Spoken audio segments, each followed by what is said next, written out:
nor do they understand that this fascination with the internet is deliberate, and that there's never been such an easy way to spy on the public as the internet now. The phone couldn't do it, TV couldn't do it, telephone couldn't do it.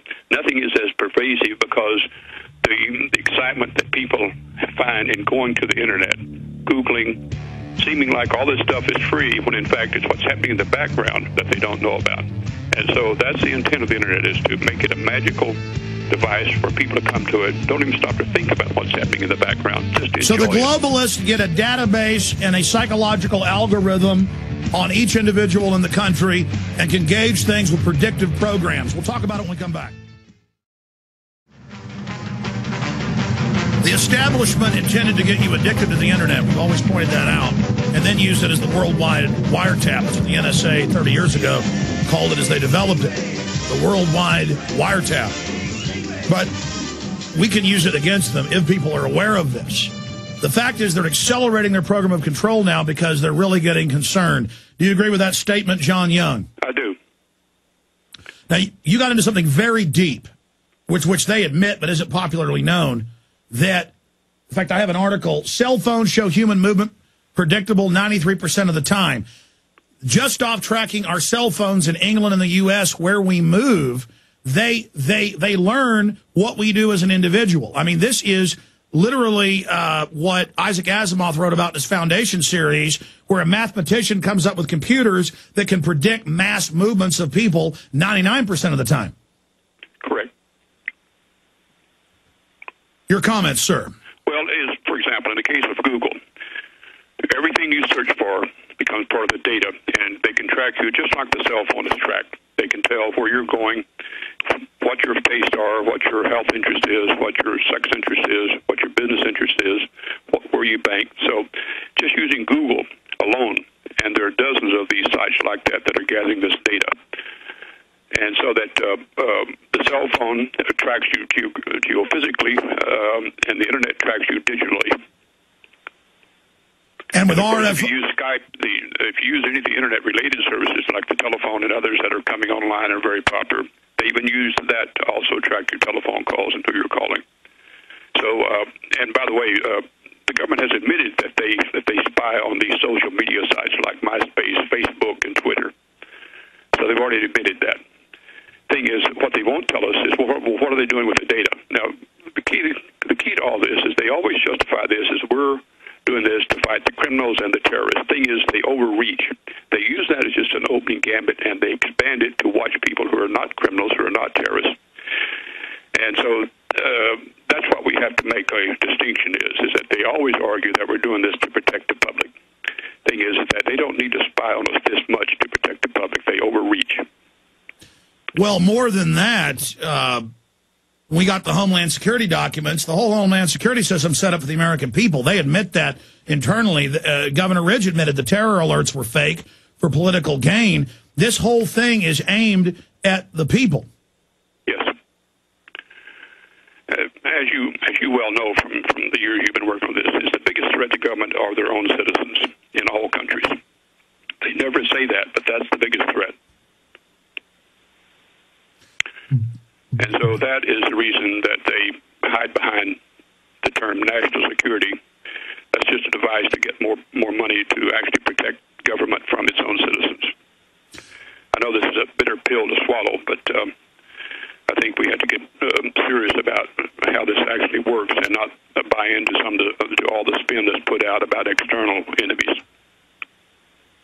Well, we know that the NSA grid, the government in every case has to run drills of the exact attack they're going to run when they stage terror so that other people in government who aren't part of the inside job don't bust their operation. And in every case, Sybil Edmonds, everybody else, hears al-Qaeda working for the CIA on the day of 9/11, and she's gagged. So in every case where they know the underwear bomber's getting on the plane, they're going to stop him. The CIA tells the State Department, help him get on the plane.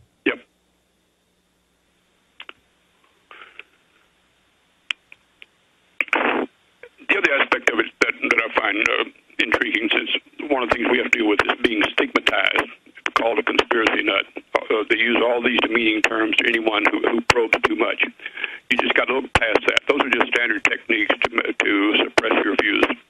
You've got to keep digging, keep looking, stop trusting authority, and keep digging on your own. That's what we advocate. We run our site as a library, not as a blog, not as a leak site. It's actually a library of information.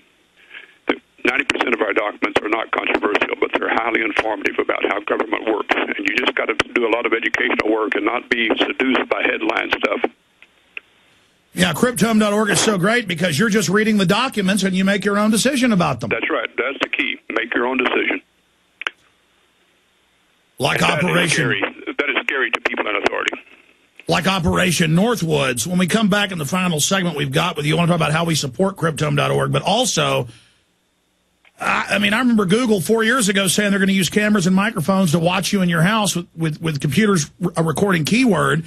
Now we learn all over the country, not just in Philadelphia, but they have school people going on PBS and just calmly showing the news how they watch kids in the school, out of the school. So, like we're cattle, they're just domesticating us, introducing this to everyone. Cryptome.org is the key website. Check it out, support it. We see Cryptome, we see WikiLeaks, we see Infowars.com, PrisonPlanet.com, all being censored all over the world in different ways. Why is that? We'll be back. Sunday, I noticed that Glenn Beck was in USA Today on the cover of USA Weekend. We'll put it on screen right now for PrisonPlanet.tv viewers. It's up on PrisonPlanet.com. Beck's failure to retract global warming advocacy provokes online firestorm. He's going on air saying he believes it. You Beck supporters thought I was lying that he was in USA Today? Huh. But we don't lie here. Sometimes we get stuff wrong. Okay. Let's go back to John Young of Cryptome.org. I was talking about spy cams there and the fact that they're just, yes, we're watching your kids at home through the cameras. What's the big deal? And now if we think your husband's history means he might hit you, not that he's ever even hit you, you're going to wear ankle bracelets. It's all this predictive pre-crime. And they're putting brain scanners in airports saying it can tell if you're angry. A bunch of quackery to sell tyranny, worse than the lie detector that's been discredited. Comments on that, sir? Well, I think that one of the things that's hard to grasp is how much of high technology is being used against the public interest, even as it's spun out being on for our protection and for our pleasure. How much of it is being used to track us? For example, most digital cameras can be intercepted, even though they're being run by your computer. They emit electromagnetic magnetic waves that can be intercepted by someone in the next room or across the street. And so one of the devilish things about these wonderful inventions of high technology is that they all leak information about you to someone who has the right equipment. Are you worried, because I've seen a lot of cases of this, the Internet's perfect to frame people. Government doesn't have to bury a pipe bomb on your back 40 like they do in the 60s, 70s, 80s, and 90s. Now they just claim you visited some illegal porn sites, or they claim you were investigating how to build bombs. I've seen a lot of evidence of them framing people. That's correct. They can make a compelling case, and we actually read court transcripts of testimony of the prosecution's expert witnesses and watch them fudge the truth about what they're getting by electronic means. But they put on very impressive shows. In fact, some of the best people at putting on these shows are themselves not technologists, who don't understand the technology very well, but they know what jurors like to hear. So these are actually people who blow smoke at juries, because we've seen testimony by the actual technicians who freely admit how many mistakes they make. But the spokesperson from the FBI never admits to making mistakes.